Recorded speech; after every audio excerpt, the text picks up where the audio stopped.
حالا سوالی را میگیریم از مایک که به طرف چپ ما قرار داره. سلام خدمت شما، اسم من پریم ادوانی است و از دهلی جدید می باشم و مسلمان نیستم.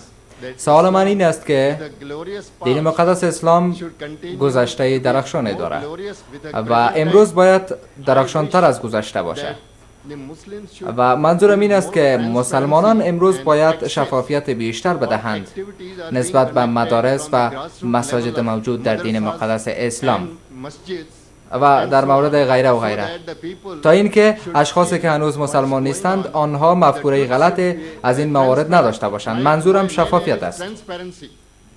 بسم الله الرحمن الرحیم. برادر ما سوال خوبی را طرح کردند، اما قبل از آن میخواهم موضوعی را برای خواهر ما که هفته گذشته پرسیده بودند بیان کنم که به یادم آمد که آخرین دخترم وقتی به دنیا آمد آهنگی را سرود که طی آن گفته بود در مورد محمد برایم صحبت مکن.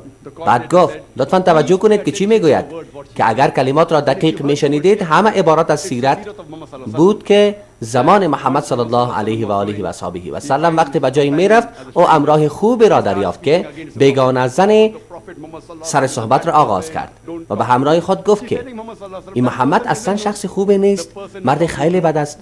بعد دوباره روی خود را به طرف محمد صلی الله علیه و سلم چرخاند و گفت این مرد اصلا نمیفهمد. باز هم به مرد بیگانه گفت که محمد بد است. او از یک خدا یگانه سخن میگوید، او حرفهای نامعقول دارد. این همه کلمات است که دخترم در آهنگ خوانده است. بعد آن زن با پیامبر گفت که ولی برای شما اخطار میدهم که اصلا به سخنان محمد گوش ندهید.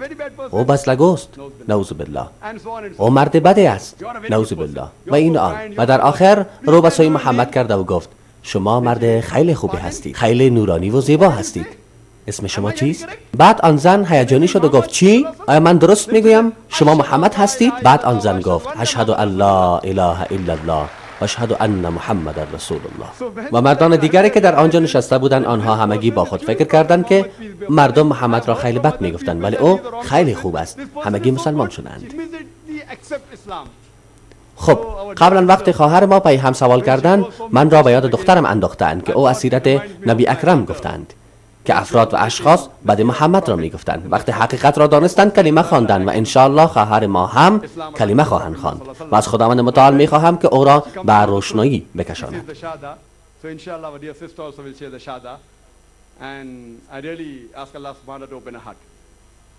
برادر ما سوال خوبی را پرسیدند. او موافق است که اسلام سابقه خوبی داشته است ولی او گفت که باید در آن شفافیت وجود داشته باشد، خصوصا در مدرسه ها.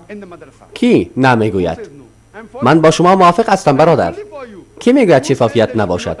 نه تنها شفافیت بلکه من از اشخاصی که مسلمان نیستند میخواهم که بیایند و در این مدرسه درس بخوانند. من با خبر هستم که شما از مطبوعات میگویید که مطبوعات میگوید مدرسه های عبارت از مکاتب تروریسم میباشد. مطبوعات میگوید نه شما برادر. مدرسه در عربی جای برای درس خواندن معنا میدهد، جای مثل پهنتون. میتوانیم بگوییم مکتب یا پهنتون، ولی مطبوعات همواره میگوید که اگر به مدرسه رفتید بناهن تروریست خواهید شد.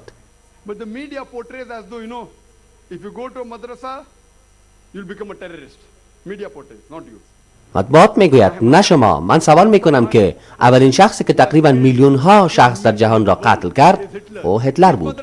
او کدام مدرسه را خوانده بود؟ کدام مدرسه را فرا گرفته بود؟ امروز اگر شما دقیق شوید افراد زیادی هستند که بنابر عوامل خطرناک جرمی یا مافیا و یا غیره به زندان می روند. اگر یک احصایه گیری داشته باشید آخر چی تعداد افراد به مدرسه می روند؟ چی تعداد؟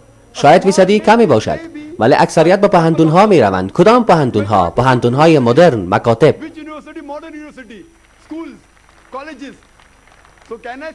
خب آیا می توانیم بگوییم که ما باید مکاتب را ببندیم؟ آیا می توانیم بگوییم مراکز آموزشی را ببندید؟ به خاطر که من میدانم، من خود در مکتب درس خواندم. مکتب اصلا نمیگوید شما بد و پست و بی اساس شوید و دوباره به کشورهایتان برگردید، بلکه این آنها هستند که در مکتب درس میخوانند ولی مفکوره تاریک از آن دارند. خب هتلر هم در مکتب مدرن درس خوانده بود. و متیقن هستم که هیچ مکتبی برایش این درس را نداده بود که او باید 6 میلیون مسیحی را به قتل برساند. خب موردی را که ما بررسی میکنیم این است که اینجا تاریک بینی وجود دارد. به طور مثال همه میدانید که سالانه از این مملکت هزارها شخص از مدرسه ها فارغ می شود. پس آیا آنها قاتل آدم کشند؟ اصلا نی. بنان این مطبوعات است که انگیزه می دهد و حالا حکومت می خواهد که برود. همین یک سال گذشته آنها به مدرسه ندوا رفته بودند که آنجا را چک کنند. چی را چک کنند؟ و ما مسئولی در آنجا داریم که رحیم الله نام دارد. او گفت درست است بیایید و چک کنید. بعد آنها هیچ مورد را دریافت نکردند. خب این همه موارد گیرم که از میان یک نفر از مدرسه فارغ شد و به منفیگرایی پیوست. معنا این نیست که مدرسه جای بد است. شما هر بزرگی را که ببینید میگوید به مراکز تعلیمی بروید و آموزش ببینید، به مکتب بروید و به هندون بروید. به هر حال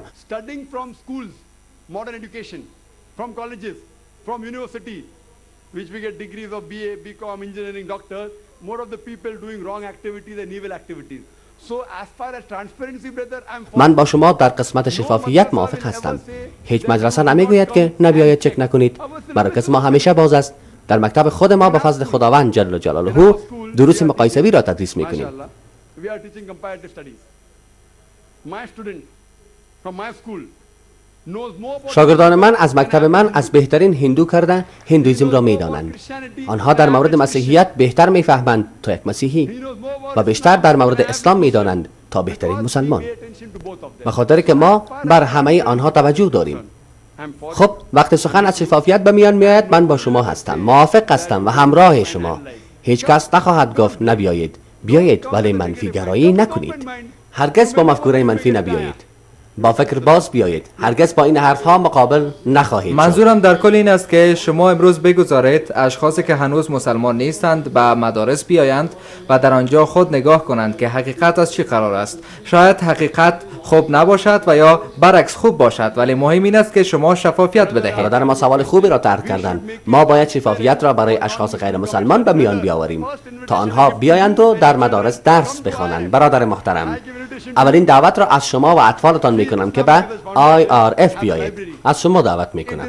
ببینید بنیاد تحقیقاتی اسلامی یک کتابخانه دارد که یکی از جمله مجهزترین کتابخانه ها در سطح هندوستان است. در قسمت کتب و محتویات از ادیان مختلف. شما میدانید که حدود 200 جلد چاپ متعدد از کتاب مقدس داریم. ما حدود 50 مجموعه ترجمه شده از بگواد گیتا را با خود داریم. ما تعداد زیادی از ترجمه های ویدات، ریگوید و اتروید را داریم که شما هرگز نمیتوانید در کتابخانه حکومت آن را دریابید. ما تعلیم را تشویق میکنیم. لطفاً به حقیقت بپیوندید. اولین بار از شما و از اطفالتان دعوت میکنم و علاوه به آن بل ای را برای شما پیشکش میکنم مفت.